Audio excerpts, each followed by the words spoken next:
স্বাগতম আজি উচ্চতৰ মাধ্যমিকৰ ফলাফল ঘোষণা হ'ল আৰু উচ্চতৰ মাধ্যমিকৰ ফলাফলত বহু শিক্ষাৰ্থী জিলিকি উঠিল আমি পালো বহু বুকাৰ পদুমো জিলিকি উঠিল বহু কষ্টৰে বহু সাধনাৰে যিসকলে আগবাঢ়িছিল তেওঁলোকৰ উজ্জ্বল ভৱিষ্যত আমি কামনা কৰিছো এই সুন্দৰ ফলাফলৰ পাছত সমান্তৰালভাৱে কিন্তু আমি ৰাজ্যৰ ইমূৰৰ পৰা সিমূৰলৈ পুৱাৰ ভাগৰ পৰাই যি পোনপটীয়া সম্প্ৰচাৰ দেখুৱাই আছিলো এতিয়াও সেই পোনপটীয়া সম্প্ৰচাৰ অব্যাহত ৰাখিম মই প্ৰাঞ্জল মোৰ সৈতে আছে senior associate editor Parthajyoti Bora লগতে লাইভত আমাৰ বহু থাকিব পৱনজ্যোতি ডেকা জ্যোতিৰ্ময় চক্ৰৱৰ্তী নিৰুৎপল বৰা বলেন ভট্টাচাৰ্য গৌতম বৰা কৈলাশ ডেকা আমি আটাইকেইগৰাকী সাংবাদিকৰ কাষলৈ যাম আমাৰ দ্য প্ৰাইমছৰ জৰিয়তে আৰু পোনপটীয়াকৈ শিক্ষাৰ্থীসকলৰ মনৰ ভাৱৰ বুজ ল'ম কেৱল মনৰ ভাৱৰ বুজ লোৱাই নহয় তেওঁলোকৰ ভৱিষ্যতৰ পৰিকল্পনা আৰু তেওঁলোকে কেনেধৰণে পঢ়িছিল আমাৰ যিসকল আহি থকা প্ৰজন্ম আছে তেওঁলোকৰ বাবে কি কি ক'বলগীয়া গোটেইখিনি কথা আমি আলোচনা কৰিম সময় যদি সম্ভৱ হয় প্ৰথমে আমি পোনপটীয়া সম্প্ৰচাৰেৰে আৰম্ভ কৰিব বিচাৰিছোঁ দ্য প্ৰাইমছো উচ্চতৰ মাধ্যমিকৰ এই ফলাফলে আশা ৰেঙনি কঢ়িয়াইছে বহু ছাত্ৰ ছাত্ৰীৰ জীৱনলৈ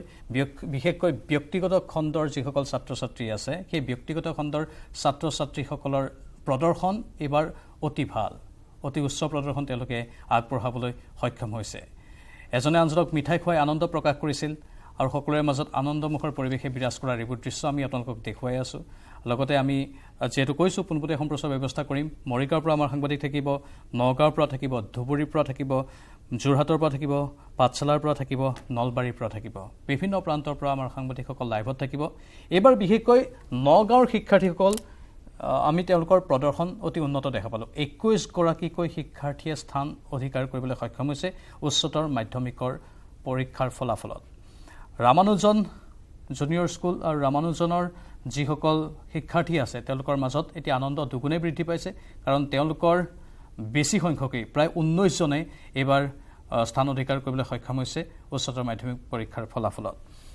যদি সম্ভৱ হয় মই যাব বিচাৰিছোঁ লাইভত পৱনজ্যোতি ডেকা মৰিগাঁৱৰ পৰা আমাৰ সৈতে আছে হয়তো মই পোনপটীয়া সম্প্ৰচাৰ কৰিছোঁ পৱনজ্যোতি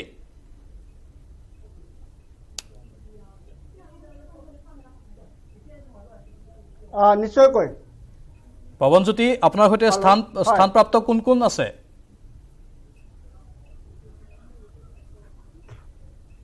নিশ্চয়কৈ প্ৰাঞ্জল আজি সদ্য ঘোষিত যি হাই ছেকেণ্ডেৰী ফলাফল সেই হাই ছেকেণ্ডেৰী ফলাফলত দুগৰাকীকৈ ছাত্ৰীয়ে মৰিগাঁৱৰ নাম সুনাম কঢ়িয়াই আনিছে মই এতিয়া উপস্থিত আছোঁ ৰক্তিমা পাটৰৰ লগত তেখেতে ৰামানুজ বিদ্যালয়ৰ পৰা 10ম স্থান অধিকাৰ কৰিছে আৰু মই পোনপটীয়াকৈ তেওঁৰ ওচৰলৈ যাবলৈ চেষ্টা কৰিম কেনেকুৱা মনৰ অনুভৱ প্ৰথমে কোৱা বহুত ভাল লাগিছে আজি মা দেউতা আৰু শিক্ষক শিক্ষয়িত্ৰী সকলোৰে এক্সপেক্টেশ্যন পূৰা হৈছে সেইটো কাৰণে বহুত ভাল লাগিছে কিমান সময় পঢ়িছিলা কেনেকুৱা প্ৰিপেৰেশ্যন কৰিছিলা মই সদায় মানে চেপ্টাৰ বান্ধি লওঁ যে ইমানখিনি পঢ়িম আজি সময় বান্ধা নাছিলোঁ কিন্তু এক্সামৰ আগৰ কেইদিন 12 ঘণ্টালৈকে পঢ়োঁ কেতিয়াবা কি কৰিবা এতিয়া কি পঢ়িবা কেনেকুৱা পদক্ষেপ ল'বা আগন্তুক দিনত এতিয়া মই জিঅ'গ্ৰাফীত মেজৰ লৈ BA কৰিম বুলি ভাবিছোঁ আৰু তাৰপিছত চিভিল ছাৰ্ভিচেছৰ কাৰণে প্ৰিপেয়াৰ কৰিম বুলি ভাবিছোঁ এতিয়া ক'ত এডমিশ্যন ল'বা মই গুৱাহাটী কটনত পঢ়িম বুলি ভাবিছোঁ কটন কলেজ কটন ইউনিভাৰ্চিটিত কেনেকুৱা ছোৱালীৰ ফলাফল কেনেকুৱা অনুভৱ কওক মই বহুত সুখী আৰু বহুতখিনি মই ভাল পাইছোঁ কাৰণ তাই এই সফলতাৰ কাৰণে মই বিশেষকৈ মানে ৰামানুজন জুনিয়ৰ কলেজৰ প্ৰিন্সিপাল মহোদয়ক মই বহুতখিনি ধন্যবাদ দিছোঁ তেওঁৰ প্ৰচেষ্টাত মোৰ ছোৱালী আজি ইমানখিনি ফলাফল দেখুৱাবলৈ সক্ষম হৈছে গতিকে এই ক্ষেত্ৰত মই যথেষ্ট সুখী আৰু ভৱিষ্যতে যাতে তাই এইটো মানে ফলাফল দেখুৱাব পাৰে সেইখিনি মই আশা ৰাখিছোঁ পঢ়া শুনাৰ ক্ষেত্ৰত আপুনি কেনেকৈ চোৱা চিতা কৰিছিলে পঢ়া শুনাৰ ক্ষেত্ৰত মই মানে বিশেষকৈ মই যিখিনি সময় ঘৰত থাকোঁ মই সদায় চাওঁ যে তাই কিতাপ পঢ়িছে নে নাই সেইটো ক্ষেত্ৰত মই সদায় গুৰুত্ব দিওঁ 1 নম্বৰ কথা 2 নম্বৰ কথা যে টিচাৰসকলে যিটো মানে হোমৱৰ্ক কৰিব দিয়ে সেইখিনি সঠিকভাৱে সদায় ৰেগুলাৰ কৰি গৈছে নে নাই সেইখিনি মই চাওঁ গতিকে এইখিনি মই সদায় নজৰ ৰাখিছিলোঁ গতিকে তাইও যথেষ্ট কষ্ট কৰিছিল আৰু সেইমতে তেওঁ এইখিনি ফলাফল দেখুৱাব পাৰিছে নিশ্চয়কৈ মাতৃ আছে মাতৃয়ে আচলতে খোৱা বোৱাৰ ক্ষেত্ৰত বা কেনেকুৱা পদক্ষেপ লৈছিল আপুনি খোৱা বোৱাৰ ক্ষেত্ৰত বা কেনেকুৱা তাই খোৱা বোৱাৰ কাৰণে যথেষ্ট যত্ন লৈছিলোঁ কিন্তু তাই খাবলৈ নিবিচাৰে সেইটোৱে প্ৰব্লেম আছিলে আৰু ঠিক আছে পৱন এনেধৰণে আপুনি মনৰ ভাৱবোৰ লৈ থাকক আৰু প্ৰতিগৰাকী অভিভাৱক নথৈ আনন্দিত স্বাভাৱিকতে সন্তানে ভাল ফলাফল আগবঢ়ালে অভিভাৱক আনন্দিত হ'বই আৰু তেওঁলোকৰ বাবে ইয়াতকৈ ডাঙৰ উপহাৰ একো হ'বই নোৱাৰে মই এবাৰ ধুবুৰীলৈ যাব বিচাৰিছোঁ। ধুবুৰীতো এগৰাকী স্থানপ্ৰাপ্ত আমাৰ জ্যেষ্ঠ সাংবাদিক জ্যোতিৰ্ময় চক্ৰৱৰ্তীৰ সৈতে আছে। জ্যোতিৰ্ময়, আপোনাৰ কাষলৈ গৈছোঁ। কোনগৰাকী শিক্ষাৰ্থী আপোনাৰ সৈতে আছে বৰ্তমান? হয় প্ৰাঞ্জল, ধুবুৰীত এইবাৰ এটাই আচলতে স্থান পাইছিল, এজনেই স্থান লাভ কৰিছে। তেওঁ বৰ্তমানে আমাৰ লগত আছে, নবীন আমাৰ লগত আছে, নবীন শ্বাহ। তেওঁ ধুবুৰীৰ যি শিশু পাঠশালা উচ্চতৰ হায়াৰ ছেকেণ্ডেৰী বিদ্যালয় আছে তাৰে পৰা বিজ্ঞান শাখাত ১ম স্থান অধিকাৰ কৰিছে। ৪৬৯ নম্বৰ তেওঁ লাভ কৰিছে, 469 নম্বৰ। আৰু এই মুহূৰ্তত আমি নবীনৰ ওচৰলৈ গৈ আছোঁ। নবীন, কেনেকুৱা কি অনুভূতি, কেনেকুৱা কি লাগিছে? ৰাতিপুৱাৰ পৰা বহুতেই অভিনন্দন জনাইছে, উপায়ুক্ত মহোদয়ে তোমাক মাতি লৈ পেলাই অভিনন্দন জনাইছে, কি ক'বা এই মুহূৰ্তত? মোৰ সেই ভাল লাগিছে যেতিয়া মোৰ টিচাৰ্ছবিলাক মোক কংগ্ৰেচুলেট কৰিছিল। আৰু মই এনে এক্সপেক্ট কৰা নাই, I didn't expect that I will get any distinction in or like such kind of stuff like that. But yes, after hearing that I got 10th position, it was really I was just overwhelmed and it's really a joyous moment for me. কি ভৱিষ্যত পৰিকল্পনা, কি চিন্তা চৰ্চা আছে, কি কৰিবা? এনে মোৰ ইচ্ছা আছে মই ডক্টৰ হ'ম, but I will be means I want to get in to teaching sector, but I will acquire a degree of MBBS. That's why I am joined. তুমি চিকিৎসাৰ ডিগ্ৰী লৈ পেলাই শিক্ষক হ'ব বিচাৰিছা? হয়, কিয়, হয়। কাৰণটো কি? মোৰ দেউতা প্ৰথম মই দেউতাই টিচাৰ, তো তাই মোৰ অল টাইম ইনস্পিৰেশ্যন। আৰু মই এনে টিচাৰবিলাক চাওঁ যে কিমান সুন্দৰভাৱে তাই মানে ছাত্ৰবিলাকক জিনিসবিলাক বুজাই দিয়ে ভাল কৰি। আৰু মই ভাবোঁ যে যদি মই ষ্টুডেণ্টবিলাকক ছায়েন্সৰ প্ৰতি প্ৰেমটো আনিব পাৰিম, সেইটো মোৰ বাবে বহুত ভাগ্যৰ কথা হ'ব। প্ৰাঞ্জল, তেওঁ চিকিৎসাৰ ডিগ্ৰী লৈ পেলাই শিক্ষকতা কৰিব বিচাৰিছে। কিবা প্ৰশ্ন যদি আপোনালোকৰ থাকে তালৈ পোনপটীয়াকৈ? নিশ্চয় নিশ্চয়, বৰ এটা ভাল চিন্তা কৰিছে। আৰু চিকিৎসা বিজ্ঞানৰ হয়তো তেওঁ শিক্ষাখিনি ল'ব বিচাৰিছে, কাৰণ তেওঁ হয়তো এটা পৰিকল্পনা থাকিব পাৰে হয়তো যে চিকিৎসা শাস্ত্ৰটো মই জ্ঞানটো আহৰণ কৰি ল'লে তেনেহ'লে মই বিভিন্নজনক অন্য ধৰণেও সেৱা কৰিব পাৰিম। আৰু শিক্ষকতাৰে তেওঁ চিকিৎসা বিজ্ঞানৰ অধ্যয়ন কৰি ডক্টৰ হৈ পেলাই তেওঁ চিকিৎসা মহাবিদ্যালয়তে শিক্ষক হ'ব পাৰে। দুইটা পাৰপাছ, দুইটা উদ্দেশ্য ফুলফিল হ'ব। এজন ডক্টৰ সু চিকিৎসকো হ'ল, এজন সু শিক্ষকো হ'ল। তেওঁক আপুনি সেইটো পৰামৰ্শ দিব পাৰে। জ্যোতিৰ্ময়, নিশ্চয় নিশ্চয় নিশ্চয় নিশ্চয়। ষ্টুডিঅ'ৰ পৰা এটা কথা কৈছে, আপুনি যদি শিক্ষকতা কৰিব বিচাৰিছে, তুমি যে শিক্ষকতা কৰিব বিচাৰিছা, তুমি চিকিৎসা বিজ্ঞানৰ ডিগ্ৰী লৈ পেলাই চিকিৎসা মহাবিদ্যালয়তো শিক্ষক হ'ব পাৰিবা, তাতেও তুমি প্ৰফেচাৰ হিচাপে কাম কৰিব পাৰিবা। হয়, এইটো ডিপেণ্ড কৰিব মোৰ ইণ্টাৰেষ্ট মানে কিহত আহে, মোৰ কেডাৰ কিহত আছে, তো সেইবিলাক চাই মই ডিচিজন ল'ম। But I am sure that I will be a teacher in any field. I will be fabulous. বৰ সুন্দৰ পদক্ষেপ, বৰ আত্মবিশ্বাস ভৰা তেওঁৰ বক্তব্য। ধন্যবাদ জনাইছোঁ জ্যোতিৰ্ময় চক্ৰৱৰ্তী। এইবাৰ আমি পাঠশালাত যাব বিচাৰিম। আমাৰ জ্যেষ্ঠ সাংবাদিক বলেন ভট্টাচাৰ্য আছে প্ৰতীক্ষা ভূঞাৰ সৈতে। প্ৰতীক্ষা ভূঞাই কলা শাখাত 8ম স্থান অধিকাৰ কৰিবলৈ সক্ষম হৈছে। আৰু বলেন, প্ৰতীক্ষাৰ মতামত আমি ল'ব বিচাৰিছোঁ আপোনাৰ জৰিয়তে। নিশ্চয়কৈ যদি পাঠশালালৈকে আমি খবৰ ল'বলৈ যাওঁ তেতিয়াহ'লে দেখিব পোৱা গৈছে 4গৰাকী প্ৰাৰ্থীয়ে সুনাম কঢ়িয়াবলৈ সক্ষম হৈছে। আৰু দেখিবলৈ পোৱা গৈছে তাৰে ভিতৰত আনন্দৰাম বৰুৱা একাডেমীৰ তৰফৰ পৰা 3গৰাকী প্ৰাৰ্থীয়ে সুখ্যাতি তেখেতসকলে স্থান লাভ কৰিবলৈ সক্ষম হৈছে। আৰু তাৰে ভিতৰত 8ম স্থানপ্ৰাপ্ত প্ৰতীক্ষা মুহূৰ্তে উপস্থিত আছে। আৰু তেখেতৰ সৈতে এই মুহূৰ্তত মই কথা ক'বলৈ চেষ্টা কৰিম। কলা শাখাত স্থান আজৰি আনিবলৈ সক্ষম হৈছে, অভিনন্দন জনাইছোঁ পুনৰবাৰ।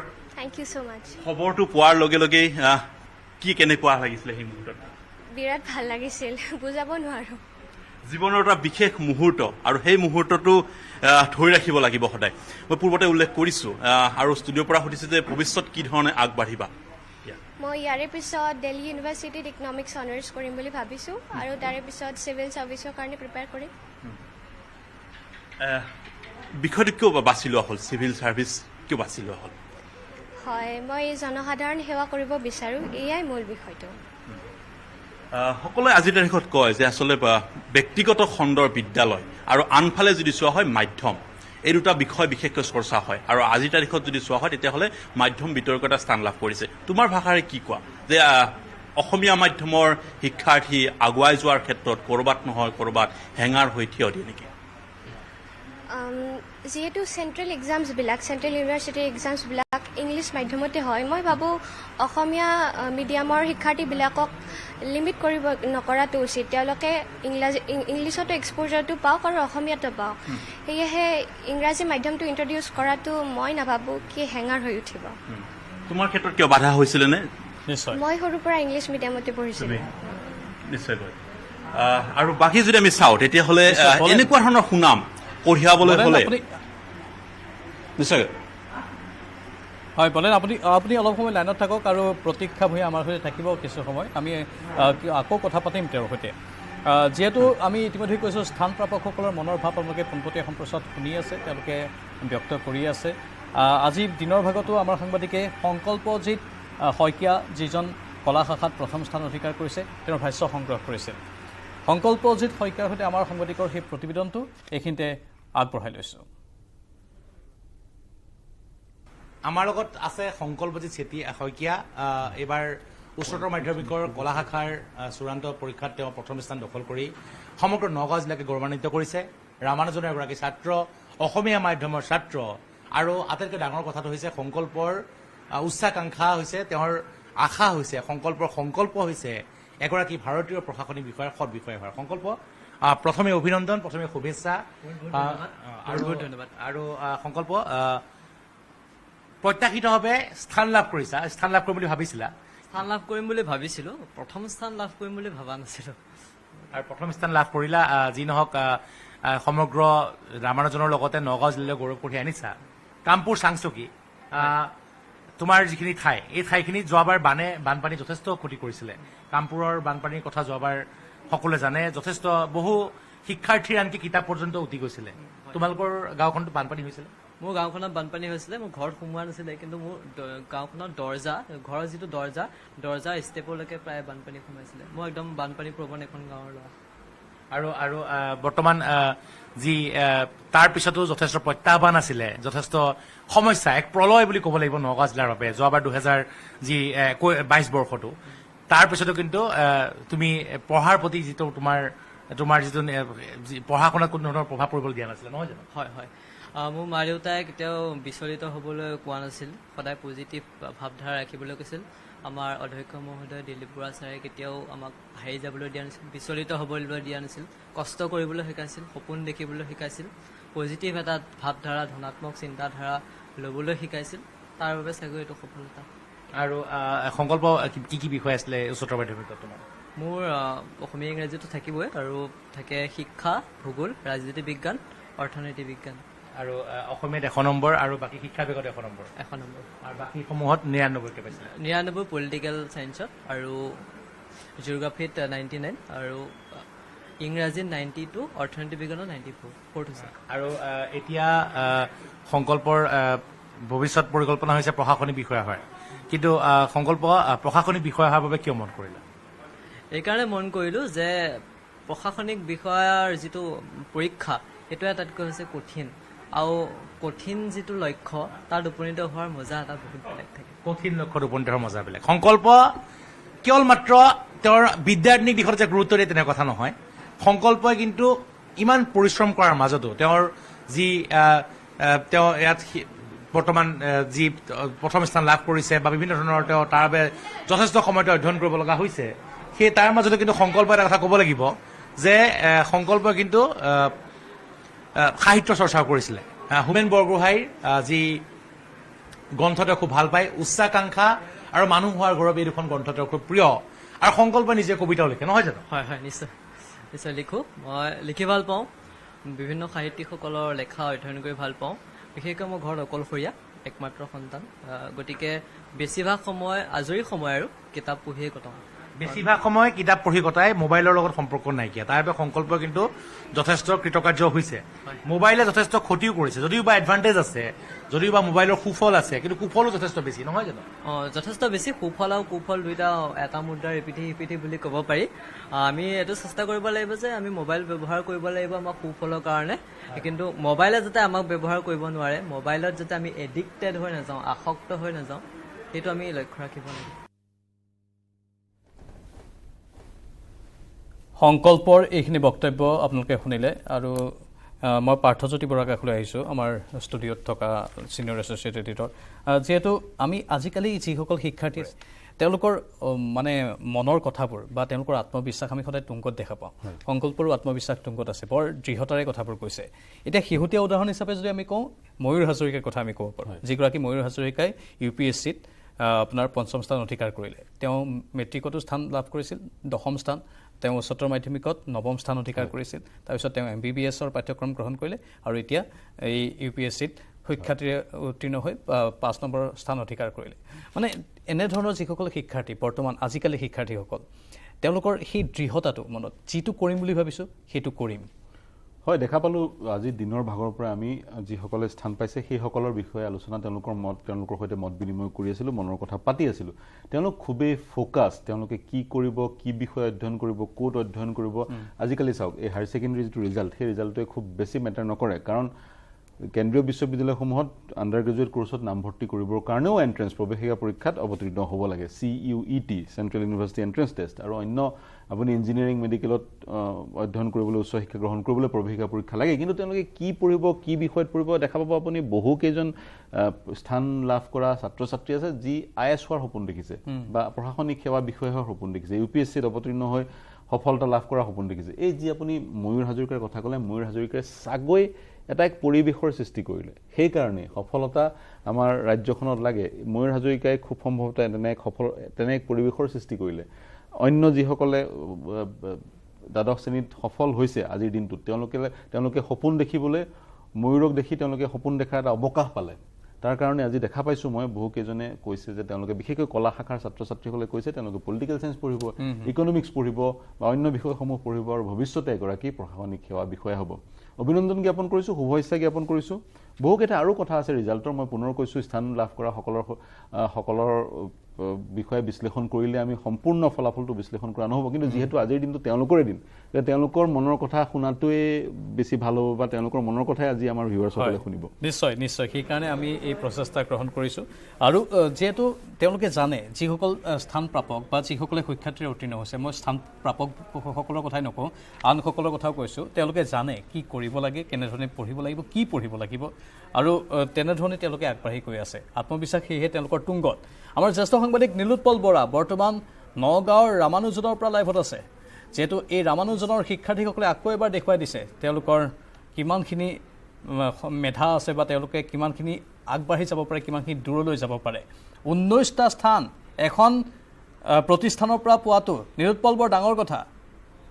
নিশ্চয় নিশ্চয়, প্ৰাঞ্জল 19টাকৈ স্থান এখন প্ৰতিষ্ঠানৰ পৰা পোৱাটো যথেষ্ট ডাঙৰ কথা। আৰু ৰামানুজনে যি সফলতা ধাৰা সেই অব্যাহত ৰাখিছে। মই ৰামানুজনৰ অধ্যক্ষ দিলীপ বৰা আছে, আমি তেওঁৰ লগত প্ৰথম আমি জানিবলৈ চেষ্টা কৰিম, কাৰণ যিহেতু এটা কথা ক'ব লাগিব যে ইয়াত আন এটা অনুষ্ঠানৰ বৰ্তমান ৰেকৰ্ডিং চলি আছে, যথেষ্ট অসুবিধা হৈছে তাৰ বাবে কিছু।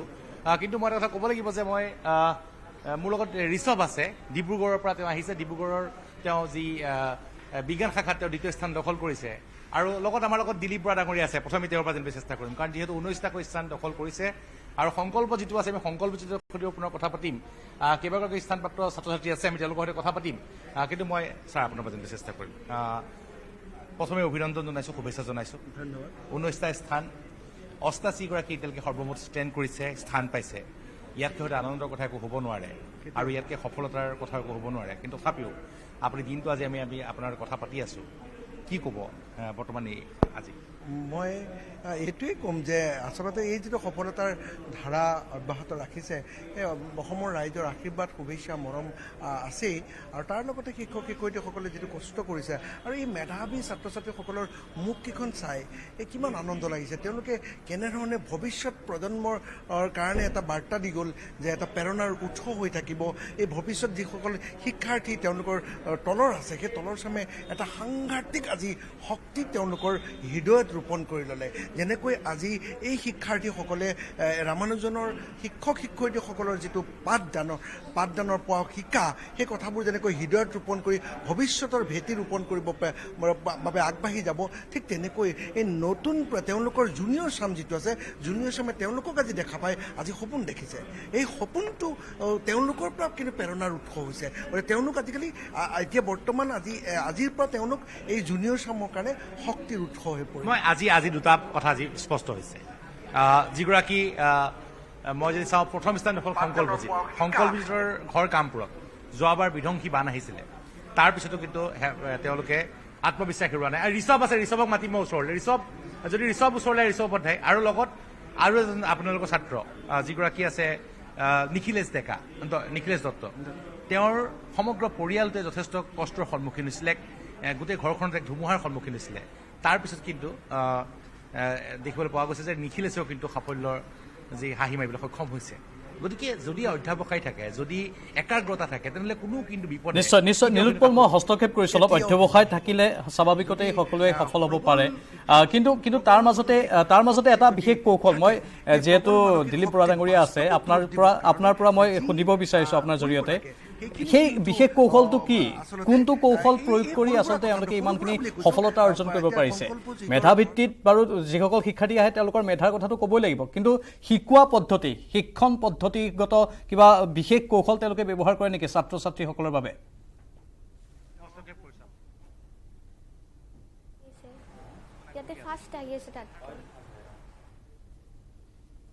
নীলোৎপল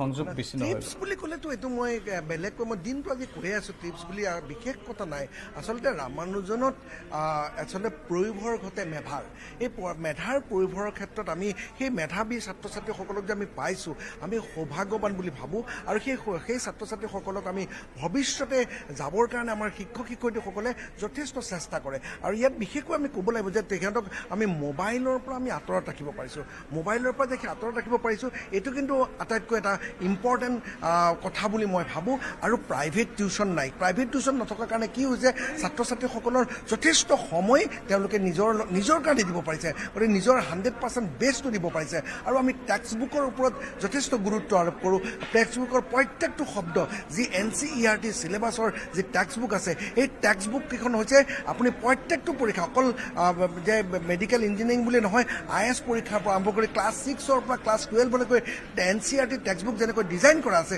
সেই ডিজাইনে যথেষ্টখিনি কিন্তু ইনফৰমেশ্যন দিয়ে আৰু সেই ছাত্ৰ ছাত্ৰীসকলক আমি এই টেক্সট বুকৰ লগত আমি পৰিচয় কৰাই দিওঁ আৰু আমাৰ যিটো সুস্থ শৈক্ষিক বাতাবৰণ ৰামানুজনত বিৰাজমান হয় আপুনি আচৰিত হৈ যাব যে ইয়াত গোটেই দিনটো যেতিয়া ক্লাছ হৈ থাকে আপুনি গোটেই দিনটো এটা নীৰৱতা দেখিব অথচ 2000 ল'ৰা ছোৱালী ইয়াত অধ্যয়ন কৰি আছে এটা নীৰৱতা ক্লাছৰুমত এটা প্ৰিণ্ট অফ চাইলেঞ্চ এনভাইৰনমেণ্ট হয় আৰু তাৰ লগে লগে পৰীক্ষাৰ আগত যিখিনি ছাত্ৰ ছাত্ৰীয়ে যিখিনি কষ্ট কৰে যেনেকৈ পেপাৰ কৰে 100খনকৈ প্ৰত্যেকজন ছাত্ৰ ছাত্ৰীয়ে ঘৰত পেপাৰ কৰিব লাগিব সেই পেপাৰখিনি তেওঁলোকক শিক্ষক শিক্ষয়িত্ৰীয়ে ইভালুৱেট কৰি দিব লাগে গতিকে ইভালুৱেট কৰি দিয়াৰ পাছত এই যিখিনি কষ্ট এই কষ্টখিনি মই তাৰ মূল মন্ত্ৰ বুলি মই ক'ব খোজোঁ নিশ্চয় মই আপোনালোকৰ আজি কেইবাগৰাকী স্থান আছে যদি আপুনি অলপ সময় ৰখক নীলোৎপল অলপ সময় আপুনি ৰৈ দিয়ক আৰু বহু শিক্ষাৰ্থী আছে তেওঁলোকৰ সৈতে যিহেতু আন এটা প্ৰতিষ্ঠানে কিছু পোনপটীয়া সম্প্ৰচাৰ কৰি আছে আমি আকৌ যাম আপোনাৰ কাষলৈ কিন্তু আমি মূল কৌশলটো গম পালোঁ ছাত্ৰ ছাত্ৰীৰ অধ্যৱসায় লাগিব আৰু এক পৰিৱেশ সৃষ্টি কৰিব লাগিব প্ৰতিখন শিক্ষানুষ্ঠানে আৰু মেধাসম্পন্ন শিক্ষাৰ্থী পাইছে সেইটো তেওঁলোক ভাগ্যৱান বুলি নিজেই কৈছে দিলীপ বৰা ডাঙৰীয়াই এইবোৰেই হৈছে মূল মন্ত্ৰ যাৰ বাবে এই সফলতা ৰামানুজনলৈ আহিছে একেলগে 19জন শিক্ষাৰ্থী এই শীৰ্ষস্থানৰ তালিকাত আছে প্ৰতীক্ষা ভূঞা আমাৰ সৈতে পুনৰ আছে কলা শাখাত 8ম স্থানপ্ৰাপ্ত প্ৰতীক্ষা আকৌ এবাৰ স্বাগতম জনাইছোঁ মই সেই কৌশলৰ কথাই সুধিব বিচাৰিছোঁ প্ৰতীক্ষা ভূঞাই নিজৰ পঢ়াৰ ক্ষেত্ৰত কেনেধৰণৰ কৌশল অৱলম্বন কৰিছিল আৰু যিসকল আহি আছে আগন্তুক দিনত যিসকলে উচ্চতৰ মাধ্যমিক পৰীক্ষা তেওঁলোকে কেনেধৰণে পঢ়াটো উচিত প্ৰতীক্ষা বিশেষ নাছিল মই টু ডু লিষ্ট লৈ লৈছিলোঁ কি আজিৰ দিনটোত কিমানখিনি কেইটা চেপ্টাৰ পঢ়িম আৰু সেই কেইটা হ'লেই মই দিনটোৰ পঢ়াখিনি সামৰণি কৰিছিলোঁ মানে এটা পৰিকল্পনা আছিল প্ৰতীক্ষাৰ মই কেনেধৰণে পঢ়িব লাগিব আৰু কি পঢ়িব লাগিব হয় পুৱাতেই নিৰ্ধাৰণ কৰি কোনোবাই বিশেষ ব্যক্তিয়ে কোনোবাই গাইড কৰিছিল নেকি প্ৰতীক্ষাৰ যে তুমি এনেধৰণে পঢ়া নে নিজেই নিজৰ মতে তুমি কৰিছিলা নাই মোৰ পেৰেণ্টছৰে যোগদান আছে যথেষ্ট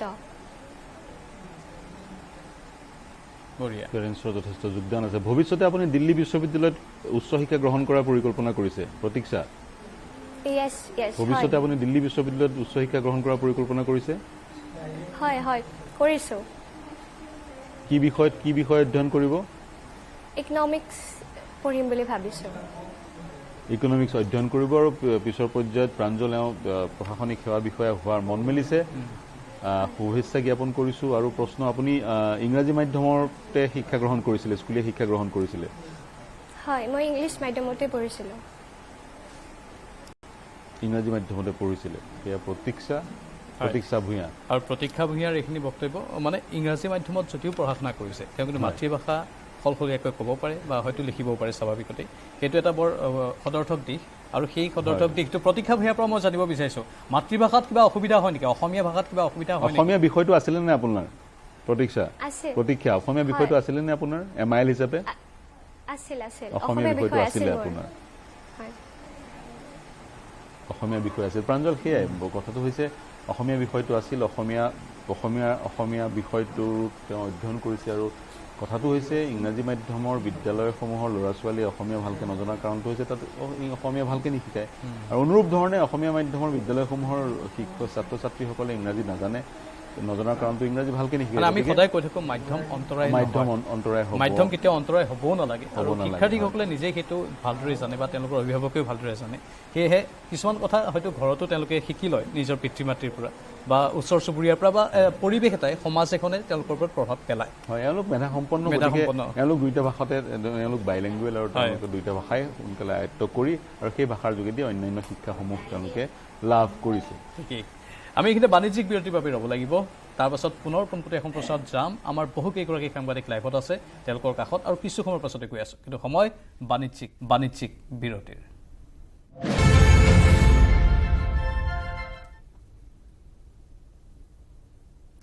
উচ্চতৰ মাধ্যমিকৰ ফলাফলৰ পাছতে চৌদিশে আনন্দৰ লহৰ উঠিছে কৃতি শিক্ষাৰ্থীসকলক পোনপটীয়া এখন প্ৰচাৰত আমি দেখুৱাই আছোঁ আৰু নগাঁও জিলিকি উঠিছে আকৌ এবাৰ ৰামানুজনৰ 19গৰাকীকৈ শিক্ষাৰ্থীয়ে শীৰ্ষস্থান অধিকাৰ কৰিবলৈ সক্ষম হৈছে আৰু মুঠ নগাঁৱৰ স্থান লাভ কৰা শিক্ষাৰ্থীৰ সংখ্যা হৈছে 21 নীলোৎপল বৰা আমাৰ জ্যেষ্ঠ সাংবাদিক অহৰহ তেওঁ পোনপটীয়া এখন প্ৰচাৰ দেখুৱাই আছে নীলোৎপল আকৌ এবাৰ গৈছোঁ ৰামানুজনত যিহেতু আপুনি আছে আৰু সকলোৰে মনৰ ভাৱ আমি অলপ দীঘলীয়াকৈ আপোনাৰ জৰিয়তে পোনপটীয়া এখন প্ৰচাৰ দেখুৱাব বিচাৰিছোঁ নিশ্চয় প্ৰাঞ্জল এটা কথা ক'ব লাগিব যে আজি স্থান লাভ কৰা যিসকল ছাত্ৰ ছাত্ৰী আছে তাৰ মাজত সংকল্প কলা শাখাৰ প্ৰথম স্থান লাভ কৰা যিগৰাকী ছাত্ৰ আমি তেওঁৰ লগত কথা পাতিছিলোঁ যে আমি দিনটো আৰু তেওঁ যথেষ্ট তেওঁ পৰিপক্ক তেওঁৰ যি নিজৰ যি লক্ষ্য তাৰ ওপৰত তেওঁ যথেষ্ট তেওঁ যি সংকল্প তেওঁ যি লৈছিলে তেওঁৰ নামটোৱে সংকল্পজিত আৰু তেওঁ সংকল্পত জয়ী হৈছে কিন্তু তেওঁ আৰু বহু সংকল্প আছে প্ৰশাসনিক বিষয়া হোৱাৰ সংকল্প প্ৰথমেই পুনৰ অভিনন্দন জনাইছোঁ শুভেচ্ছা জনাইছোঁ আৰু দিনটো আমি জনাই আছোঁ আমাৰ আশীষ আছে শুভাশীষ আছে তোমাৰ লগত কিন্তু সংকল্প এয়াই শেষ নহয় কিন্তু ইয়াৰ পিছত আৰু এটা দীঘল পৰিক্ৰমা আছে ভাৰতীয় প্ৰশাসনিক বিষয়াৰ এগৰাকী বিষয়া হোৱাৰ মন আছে ভাৰতীয় প্ৰশাসনিক সেৱাৰ অসামৰিক সেৱাত যাব বিচাৰিবা নে আৰক্ষী অসামৰিক সেৱাত যাব বিচাৰিম কিয় অসামৰিক সেৱাত যাব বিচাৰা নাই যিটো স্বাস্থ্যৰ কথা থাকে কিছুমান আৰু মোৰ যি কোৱালিটি বা মোৰ যি এবিলিটি মই যি বিশ্বাস কৰোঁ সেইটো মই অসামৰিক সেৱাৰ বাবেহে উপযুক্ত বুলি মই অনুভৱ কৰোঁ মই সংকল্পৰ লগত কথা পাতিম যিহেতু আমাৰ দীঘলীয়া সময় আমি ল'ম কিন্তু মাতৃ আছে সংকল্পৰ আপোনালোকৰ এটা কথা আমি জানিব বিচাৰিম কাৰণ যিহেতু যোৱাবাৰ কামপুৰত যথেষ্ট জুৰুলা কৰিছিলে তেওঁলোকৰ চাংচকী গাঁওখনতো কিন্তু যথেষ্ট বানপানীয়ে সন্ত্ৰাস কৰিছিলে মধ্য অসমত প্ৰলয় আহিছিলে সেই সময়ছোৱাত কিন্তু সংকল্পৰ প্ৰশাসনত যথেষ্ট কষ্ট হৈছিলে বহু ল'ৰা ছোৱালী কিতাপ পত্ৰ আনকি উঠি গৈছিলে আপোনালোকৰ যথেষ্ট অসুবিধা হৈছিলে তাৰ মাজতে সংকল্প কিন্তু ভাগৰি পৰা নাছিলে হয় মই এটা ক'লে ভাল মানে এই সংকল্পক আচলতে আমি ইয়াতে ভাড়া ঘৰত ৰাখিছিলোঁ গতিকে ব্যক্তিগতভাৱে সেই বানপানীৰ পৰা অসুবিধা পোৱা নাছিলে কিন্তু মোৰ গাঁওখন বা মোৰ গোটেই অঞ্চলটো মানে বুৰি গৈছিলে যিটো বহুত বেছি মানে দুখজনক সমস্যা ৰূপে জড়িত হৈছে এতিয়া কথা হ'ল কেৱলটো সংকল্পই মোৰ সন্তান নহয় আপোনালোকে সুধিছে কাৰণে মই কৈছোঁ যে মথাউৰিবিলাক যিটো অৱস্থা হৈ আছে সেইখিনি কিন্তু মৰাটো খুবেই প্ৰয়োজন এতিয়া যদি বানপানী আহে আকৌ সেই আগৰ দৰে অৱস্থা হৈ পৰিব মই আৰু এটা কথা কওঁ এইখিনিতে মই এখন বিদ্যালয়তে শিক্ষকতা কৰোঁ হয়তো আপোনালোকে দেখি হয়তো আচৰিত হ'লহেঁতেন তাত এনেকুৱা সাগৰ সদৃশ পৰিৱেশ সৃষ্টি হৈছিলে আমাৰ বিদ্যালয় বন্ধই দিবলগীয়া হৈছিলে বহুত দিন বন্ধই দিবলগীয়া অৱস্থা হৈছে গতিকে সেইখিনি ছাত্ৰ ছাত্ৰীৰ কথাও ভাবি পেলাই মথাউৰিবিলাক অলপ সোনকালে নিৰ্মাণ কৰিলে ভাল হয় নিশ্চয় যথেষ্ট সমস্যা আছে কিন্তু আমি পুনৰ সংকল্পৰ লগত কথা পাতিম পুনৰ সংকল্প মাতৃৰ সৈতে কথা পাতিম আৰু এগৰাকী স্থানপ্ৰাপ্ত আছে আমাৰ লগত মই তোমাৰ পৰা জানিবলৈ চেষ্টা কৰিম তুমি কোন শাখাত আছিলা তুমি? মই ছায়েন্স শাখাত। হয় কিছু এইপিনে আহিলে সুবিধা হ'ব। বিজ্ঞান শাখাত আছিলা, কিমান নম্বৰ স্থান পাইছা? 4th পজিশ্যন পাইছোঁ মই। কি নাম তোমাৰ? মোৰ নাম সত্যজিৎ কামান। তোমাৰ ঘৰ? মোৰ ঘৰ ধেমাজিত। আৰু বিজ্ঞান শাখাত স্থান লাভ কৰিছা, যথেষ্ট আশাবাদী আছিলে স্থান লাভ কৰিম বুলি? মই কষ্ট কৰি পঢ়িছিলোঁ যে কিবা এটা ভাল ৰিজাল্ট কৰিম বুলি পঢ়িছিলোঁ আৰু 4th পজিশ্যন পাইছোঁ। ভাল লাগিছে আৰু বহুত ভাল লাগিছে।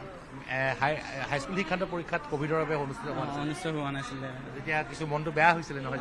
তেনেকৈ আৰু মনটো বেয়াটো লাগিব আৰু, কিন্তু সেইটো অৱস্থা যিহেতু সকলোৱে ফেচ কৰিব লগা হৈছে, তো আমি কম্প্ৰমাইজ কৰি লৈছিলোঁ আৰু মানে তেনেকৈ আগবাঢ়ি গ'লোঁ আৰু এতিয়া বৰ্তমান কি হোৱাৰ আশা ভৱিষ্যত? মই ভৱিষ্যতে এজন সুনাগৰিক আৰু এজন ভাল ইঞ্জিনিয়াৰ হ'ব বিচাৰোঁ। ভাল ইঞ্জিনিয়াৰ। বৰ্তমান তুমি ইঞ্জিনিয়াৰিঙৰ পাঠ্যক্ৰম গ্ৰহণ কৰিবা।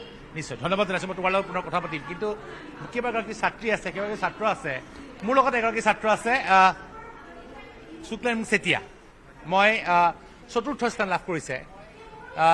নগাঁৱৰ আমোলাপট্টিৰ এগৰাকী, তেওঁৰ ঘৰ নগাঁৱৰ আমোলাপট্টিত আৰু তেওঁ 4ৰ্থ স্থান লাভ কৰিছে কলা শাখাত। কি ভৱিষ্যতে প্ৰশাসনিক বিষয়া হোৱাৰ আশা নহয় জানো? হয় প্ৰশাসনিক বিষয়া হোৱাৰ আশা আছে, যাতে সমাজৰ কাৰণে কিবা এটা কৰিব পাৰোঁ। তোমাৰ ঘৰৰ ওচৰতে এগৰাকী IPS বিষয়া, তেওঁ UPSC দি পেলাই তেওঁ পাইছিলে, শুভ্ৰজিৎ। তোমালোকৰ? হয় পাইছিলে তেওঁ। মই ইমান সঠিককৈ নাজানিম বাৰু, কাৰণে এতিয়া তুমি যদি প্ৰশাসনিক সেৱাত তুমি উত্তীৰ্ণ হোৱা ইয়াৰ পিছত গৈ, তেনেহ'লে তুমি ভাৰতীয় আৰক্ষী সেৱাত যাবা নে অসামৰিক সেৱাত যাবা? মই ইণ্ডিয়ান এডমিনিষ্ট্ৰেটিভ ছাৰ্ভিচ IAS তাতে যোৱাৰ মোৰ ইচ্ছা আছে। সেইকাৰণে চাওঁ আৰু এইটো ভৱিষ্যতৰ কথা, ভৱিষ্যত ক'ব নোৱাৰি এতিয়াই। খালি মোৰ এইমটো সেইটোৱে আৰু। এতিয়া কোন বিভাগত পঢ়িবা? মই বুৰঞ্জী বিভাগত পঢ়িম। হিষ্ট্ৰীত হয়। হিষ্ট্ৰী বুৰঞ্জী পঢ়িবা। আৰু যিহেতু বুৰঞ্জী বিভাগত পঢ়িবা, বৰ্তমান ক'ত? কটন বিশ্ববিদ্যালয় নে নগাঁও মহাবিদ্যালয়? এতিয়াতো এণ্ট্ৰেঞ্চ হৈছে, এণ্ট্ৰেঞ্চটো ক'ব নোৱাৰোঁ ক'ত হয়, সেইকাৰণে চাওঁ ক'ত হয়, য'তে হ'লেও ভালেই হ'ব আৰু। শুক্লেন মুঙক কোনে বেছিকৈ সকলোতকৈ বেছি তোমাক উৎসাহিত কৰিছিলে? সকলোৱে, মা দেউতা ছাৰ বাইদেউ সকলোৱে সমানে কৰিছে। ক'ব নোৱাৰোঁ কাৰোবাৰ বেছি কাৰোবাৰ কম, সকলোৱে নিজৰ নিজৰ স্থানত নিজে নিজে কৰিছে আৰু সেইকাৰণে আজি ইমানখিনি কৰিব পাৰিছোঁ। আশা আছিল নে স্থান পাম বুলি? আশাটো সেনেকৈ ছাৰহঁতৰ বেছি আশা মোতকৈ। মই ভাবিছিলোঁ ভাল পাৰ্চেণ্টেজ এটা আনিব লাগে, ভাল মাৰ্কছ এটা কৰিব লাগে, কাৰণ কষ্ট কৰিছোঁ। ছাৰ বাইদেউহঁতে কষ্ট কৰিছে মোৰ লগত, সেই কষ্টখিনি যাতে ফল দিব পাৰোঁ তাৰ কাৰণে কষ্ট কৰিছিলোঁ আৰু।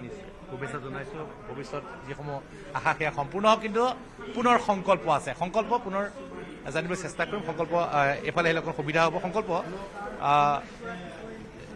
বৰ্তমান ৰাজনীতি বিজ্ঞানত মেজৰলৈ পঢ়িবা? হয়, ৰাজনীতি বিজ্ঞানত মেজৰ। ৰাজনীতি বিজ্ঞান কিয় ভাল লাগে? ৰাজনীতি বিজ্ঞান এইকাৰণে ভাল লাগে যে দেশখনৰ কথা জানিব পাৰি, সমাজখনৰ কথা জানিব পাৰি, মানুহৰ কথা জানিব পাৰি, সেইকাৰণে ৰাজনীতি বিজ্ঞান ভাল লাগে। বিশ্বৰ ভিতৰতে সৰ্ববৃহৎ গণতান্ত্ৰিক এখন দেশ ভাৰত। যি গণতান্ত্ৰিক প্ৰমূল্যবোধৰ কথা আছে, ৰাজনীতি বিজ্ঞানৰ যথেষ্ট গুৰুত্ব আছে। এতিয়া তুমি কৈছাই যে তোমাৰ ছাৰৰ সৈতে আলোচনা কৰিবা, পিতৃ মাতৃৰ সৈতে আলোচনা কৰি তুমি এডমিশ্যন ল'বা, ক'ত পঢ়া, কিন্তু হ'লেও ক'ত পঢ়াৰ মন আছে? হয়, কটন বিশ্ববিদ্যালয় নহবা আমাৰ নগাঁও মহাবিদ্যালয় স্বতন্ত্ৰ, তাৰ সেই দুখনৰ ভিতৰতে ক'ৰবাত নিশ্চয় পঢ়িম।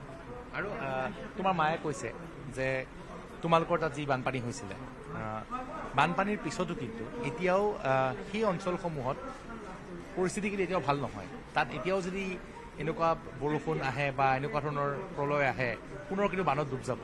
সেই দিশসমূহত কিছু অৱহেলা হোৱাৰ নিচিনা তুমি এটা অনুভৱ কৰা নহয়? কি কোৱা?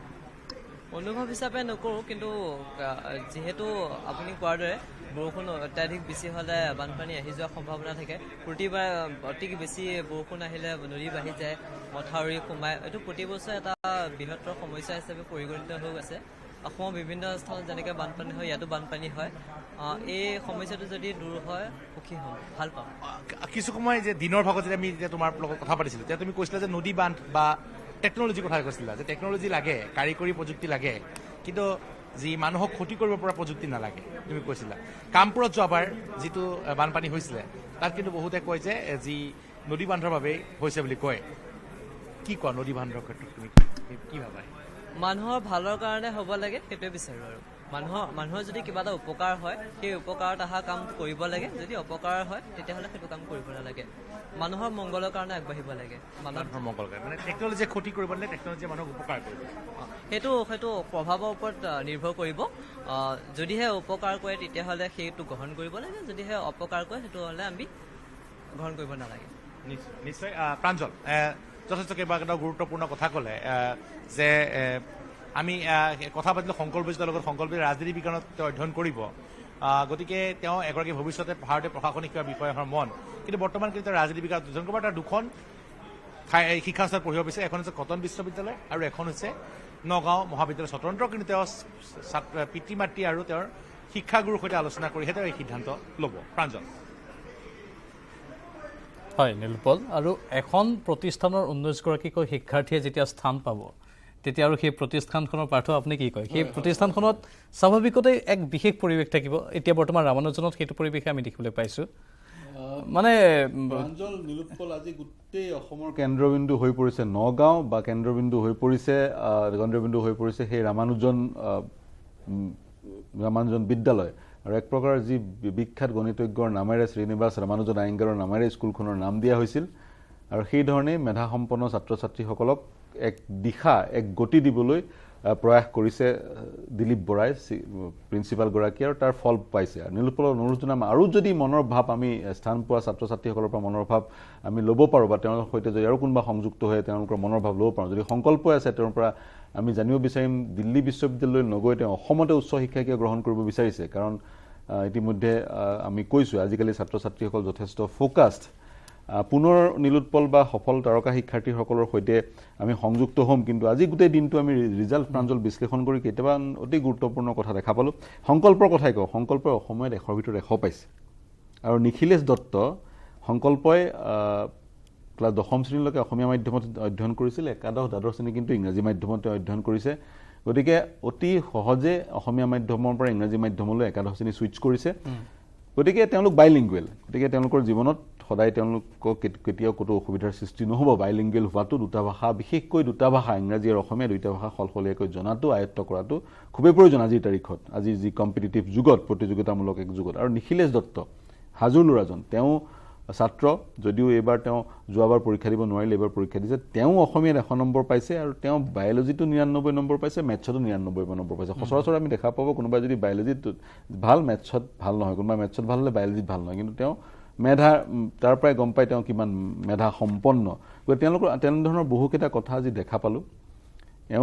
নিখিলেশ দত্তই অসমীয়াত 100ৰ ভিতৰত 100 পাইছে। গতিকে বাকীখিনি বিষয় ইংৰাজী মাধ্যমত অধ্যয়ন কৰি MILটো তেওঁলোকে অসমীয়া লৈছে, অল্টাৰনেট ইংলিছ লোৱা নাই, অল্টাৰনেটিভ ইংলিছ লয়। গতিকে তেওঁলোকে কিন্তু অসমীয়াটোকে MIL, ইংৰাজী মাধ্যমতে পঢ়িছিল, বাকীকেইটা ইংৰাজী, ফিজিক্স উদাহৰণস্বৰূপে বায়'লজি ইংৰাজীত, মেথামেটিক্স ইংৰাজীত, অসমীয়া বিষয়টো MILটো তেওঁলোকৰ অসমীয়া। গতিকে অসমীয়া বিষয়টোতো তেওঁলোকে অধ্যয়ন কৰিলে, পৰীক্ষা দিলে, আৰু বাকীখিনি বিষয় তেওঁলোকে ইংৰাজীত, মানে তেওঁলোকে নিজৰ শিপাটো এৰি দিয়া নাই। আৰু বহুকেইটা আছে, এগৰাকী বৰপেটাৰ স্থান পোৱা তাৰকা শিক্ষাৰ্থীয়ে ক'লে পিতৃ মাতৃয়ে কেতিয়াও প্ৰেছাৰ দিয়া নাছিলে। পিতৃ মাতৃ আজিৰ তাৰিখত যদি তেওঁ 80% পালে হয়, পিতৃ সুখী হ'ল। গতিকে ইয়াৰ পৰা এটা কথা বাৰ্তা যায়, পিতৃ মাতৃয়ে প্ৰেছাৰ দিব নালাগে। ইয়াতে আৰু এটা কথা কওঁ, মই নন্দিতা দাসৰ কথা ক'ব লাগিব। আৰু নন্দিতা দাস যোৰহাটৰ সেই ছাত্ৰীগৰাকী, কমাৰ্চত তেওঁ 6ষ্ঠ স্থান অধিকাৰ কৰিছে বাণিজ্য শাখাত। আৰু নন্দিতাৰ মই সবাতোকৈ উল্লেখযোগ্য দিশটো বুলি কওঁ, তেওঁৰ পিতৃয়ে এখন দুচকীয়া বাহনত মছলা বিক্ৰী কৰেগৈ যোৰহাটৰ বিভিন্ন ঠাইত, মাতৃয়ে লোকৰ ঘৰত কাম কৰেগৈ। তাৰ পাছতো তেওঁৰ সেই দৃঢ়তাটো চাওক, মানে তেওঁ যদিও বিভিন্ন ঘাত প্ৰতিঘাত পাইছিল, আনকি আপুনি ক'লে অভিভাৱকে প্ৰেছাৰ দিয়া নাছিল বৰপেটাৰ এগৰাকী শিক্ষাৰ্থীক। আৰু নন্দিতা দাসকো স্বাভাৱিকতে অভিভাৱকে ক'বলৈ নাযায় যে তই এইটো পঢ়, তই ইটো পঢ়, কাৰণ তেওঁলোকে যিহেতু তেনেকুৱা ধৰণৰ কামৰ লগত জড়িত, যিবোৰ কামৰ বাবে তেওঁলোকে ঘৰৰ বাহিৰত থাকিবলগীয়া হয় প্ৰতিটো সময়তে, আৰু তেওঁলোকে নাজানে, তেওঁলোকে এই পাঠ্যক্ৰমৰ কথাবোৰ নাজানে। কিন্তু তাৰ পাছতো চাওক ইমান সুন্দৰ ফলাফল।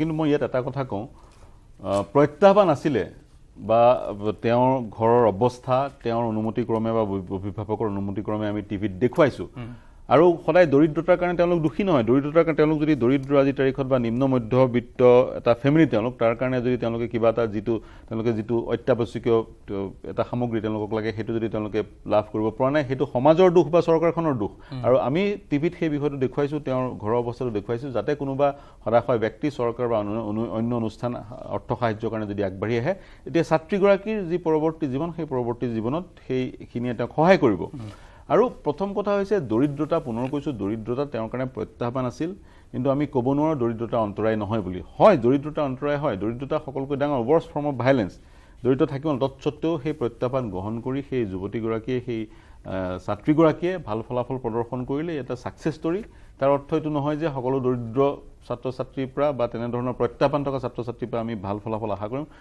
তাৰ কথাটো হৈছে আমি তেওঁলোকক সেই পৰিস্থিতিৰ পৰা উদ্ধাৰ কৰি আনিব লাগিব আৰু সমান্তৰালকৈ তেওঁলোকক আমি যি শিক্ষা ষ্টেণ্ডাৰ্ড এডুকেশ্যন সেই এডুকেশ্যন তেওঁলোকক মানে আজিকালি শিক্ষাৰ্থীয়ে বুজি পাইছে যে পঢ়িব লাগিব মই কৰিব লাগিব মই সকলো নিজেই কৰিব লাগিব সেইটো তেওঁলোকক গাইডেন্স কোনোবাৰ পৰা পাব কাৰোবাৰ পৰা তেওঁলোকে হয়তো এটা লাইন পাব পথ পাব কিন্তু নিজে কৰিব লাগিব যথেষ্ট ফ'কাছ তেওঁলোকে ইণ্টাৰনেটৰ ব্যৱহাৰ কেনেকৈ কৰিব লাগে সেয়া জানে হৃদম বৰঠাকুৰ মেট্ৰিকত যিগৰাকী শীৰ্ষস্থান অধিকাৰ কৰিছিল তেওঁ এটা ভাষ্য তেতিয়া দিছিলে মোবাইল তেওঁ ব্যৱহাৰ কৰি মোবাইলৰ পৰা ভাল কথাখিনি লৈ লয় আৰু যেতিয়া মোবাইলটো ছুইচ অফ কৰিব লাগে ছুইচ অফ কৰি তেওঁ আন এটা ৰুমত থৈ দিয়েগৈ সেইটোৱে নিজৰ মনটোক কণ্ট্ৰল কৰা সময় আৰু মন সময়ক পৰিচালিত কৰা নিজে আৰু মনটোক কণ্ট্ৰল কৰা আৰু কিন্তু প্ৰাঞ্জল আমাৰ সৈতে নিখিলেশ দত্তৰ এটা ইণ্টাৰভিউ আমাৰ সৈতে আছে যদি নিখিলেশ দত্তৰ ইণ্টাৰভিউটো আছে যদি সময় আছে সংক্ষেপত নিখিলেশ দত্তৰ ইণ্টাৰভিউটো দেখুৱাব পাৰে তেওঁ বহুকেইটা গুৰুত্বপূৰ্ণ কথা কৈছিলে তেওঁ কথাকেইটা সমাজলৈ কিন্তু এক বাৰ্তা প্ৰেৰণ কৰিছিলে নিখিলেশ দত্তৰ সেই সাক্ষাৎকাৰটো আমাৰ সাংবাদিকে সংগ্ৰহ কৰিছিল এবাৰ সংগ্ৰহ কৰিছিল হয়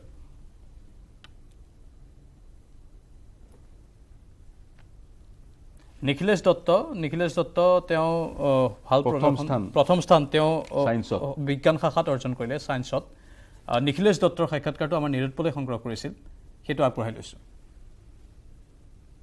লক্ষ্য যদি স্থিৰ হয় মনত যদি আত্মবিশ্বাস থাকে আৰু যদি সফলতা যি অৰ্জন কৰাৰ যি হেঁপাহ থাকে মনত তেনেহ'লে কিন্তু কোনো ধৰণৰ বাধাই কাকো তলাব নোৱাৰে মোৰ লগত আছে নিখিলেশ দত্ত এইগৰাকী ছাত্ৰ তেওঁ বৰ্তমান নিখিলেশে বিজ্ঞান শাখাত প্ৰথম স্থান লাভ কৰি তেওঁ ৰামানুজন জুনিয়ৰ কলেজলৈ ৰামানুজন ছেকেণ্ডেৰী স্কুললৈ গৌৰৱ কঢ়িয়াই আনিছে লগতে নিজ ঘৰখনলৈও হাঁহি ঘূৰাই আনিছে যিখন ঘৰ যথেষ্ট এক কষ্টত পৰিছিলে এক ধুমুহা পাৰ হৈ গৈছিলে নিখিলেশে যথেষ্ট প্ৰত্যাহ্বান পাইছিলে তেওঁৰ যি ধৰণৰ তেওঁ এই ৰিজাল্ট কৰাৰ পূৰ্বে নিখিলেশৰ পিতৃও আছে লগত তেওঁৰ সৈতে কথা পাতিম নিখিলেশ তোমাৰ লগত প্ৰথম কথা পাতিম নিখিলেশ যোৱাবাৰ যেতিয়া হাইস্কুল উচ্চতৰ মাধ্যমিক পৰীক্ষা হৈছিলে সেই সময়ত যথেষ্ট অসুবিধা হৈছিলে নহয় জানো তোমাৰ নিজৰ বৰদেউতাৰ ঢুকাইছে কভিডত আৰু তুমিও অসুস্থ হৈছিলা তোমাৰ পিতৃ মাতৃ সকলো অসুস্থ হৈছিল নহয় মই যোৱাবাৰ আচলতে বহুত ধৰণে এটা কষ্টৰ সন্মুখীন হৈছিলোঁ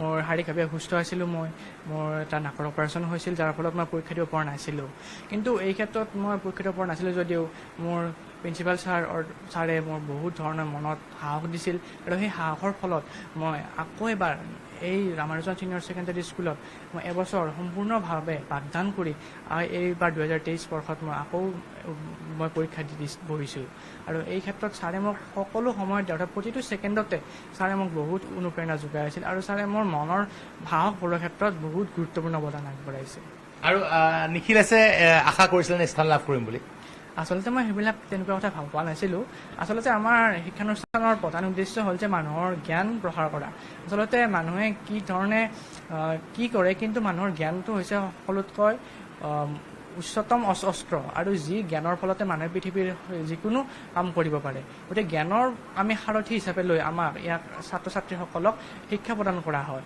আৰু এই ক্ষেত্ৰত অকল আমাৰ পাঠদানৰ শিক্ষাই নহয় ছাত্ৰ ছাত্ৰীসকলক আমাৰ নৈতিকভাৱে নিজৰ চৰিত্ৰ গঠনৰ ক্ষেত্ৰতে বিভিন্ন ধৰণৰ অৱদান আগবঢ়ায় কাৰণ আমাৰ বিভিন্ন ধৰণৰ ছাত্ৰ ছাত্ৰীসকলক অকল পাঠ্যপুথিৰ ক্ষেত্ৰতে জড়িত নকৰি তেওঁলোকক এটা সুচৰিত্ৰ সৎ নাগৰিক হিচাপে গঢ়ি তোলাৰ ক্ষেত্ৰত বিভিন্ন ধৰণৰ ইয়াত প্ৰচেষ্টা আগবঢ়ায় আজি যিখন যেতিয়া ৰিজাল্ট ডিক্লেয়াৰ হ'ল তাত নিখিলেশ দত্ত প্ৰথম স্থান লাভ কৰিলে NIP নন ইনষ্টিটিউচনেল প্ৰাইভেট কিন্তু পুৱাৰে পৰা কিন্তু দিলীপ বৰা যিগৰাকী তোমালোকৰ অধ্যক্ষ তেওঁ কৈ আছিলে নিখিলেশ আমাৰ ছাত্ৰ নিখিলেশৰ অসুবিধা হৈছিলে নিখিলেশো কিন্তু আমাৰ ৰামানুজনৰ ছাত্ৰ আৰু বিজ্ঞান আৰু কলা দুয়োটা প্ৰথম স্থানে আমাৰ ৰামানুজনে দখল কৰিছে গতিকে ৰামানুজনত কিন্তু তুমি যদিও বা NIP বুলি আহিছে ইয়াতে তুমি অধ্যয়ন কৰিছিলা আৰু এই বছৰটো ইয়াতে পঢ়ি পেলাই পৰীক্ষা দিছা হয় এইবছৰ কমপ্লিট মই ইয়াতে পৰীক্ষা দিছোঁ আৰু এতিয়া এইবাৰ যি উচ্চতৰ মাধ্যমিকৰ পৰীক্ষাত কৃতকাৰ্য হৈছা যি মনে বিচৰাতকৈও ভাল এটা ফল হৈছে ভৱিষ্যত আশা কি ভৱিষ্যত কি পৰিকল্পনা আচলতে ভৱিষ্যতে এতিয়া ক'ব পৰা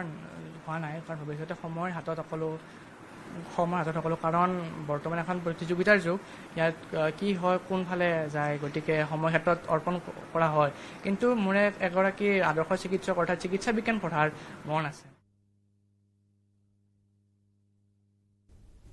আৰু এয়া নিখিলেশ দত্ত তেওঁ বিজ্ঞান শাখাত শীৰ্ষস্থান অধিকাৰ কৰিছে প্ৰথম স্থান অধিকাৰ কৰিছে 500ৰ ভিতৰত 484 নম্বৰ তেওঁ লাভ কৰিছে নিখিলেশে দুটামান কথা ক'লে যি কথাই মন চুই গ'ল নিখিলেশৰ এই সমগ্ৰ ফলাফলৰ আঁৰত কোন বুলি কওঁতে তেতিয়া তেওঁ কৈছে যে মূল কথা হৈছে মানুহৰ জ্ঞানৰ প্ৰসাৰ কৰা আৰু সেই জ্ঞানৰ প্ৰসাৰৰ বাবে তেওঁ পঢ়া শিক্ষানুষ্ঠানখনে উদ্যোগ গ্ৰহণ কৰিছে তেওঁৰ অভিভাৱকে উদ্যোগ গ্ৰহণ কৰিছে সেয়াই হৈছে সফলতাৰ মূল মন্ত্ৰ জ্ঞানৰ প্ৰসাৰ কৰিবলৈ তেওঁ চেষ্টা কৰিলে আৰু সেই চেষ্টাৰ ফলতেই তেওঁ আজি এইখিনি লাভ কৰিছে বৰ ডাঙৰ কথা কৈছে তেওঁ বৰ গুৰুত্বপূৰ্ণ কথা কৈছে তেওঁ এইখিনি বাণিজ্যিক বিৰতিৰ বাবে আমি ৰম তাৰ পাছত আকৌ পোনপটীয়া সম্প্ৰচাৰ আগবঢ়াই থাকিম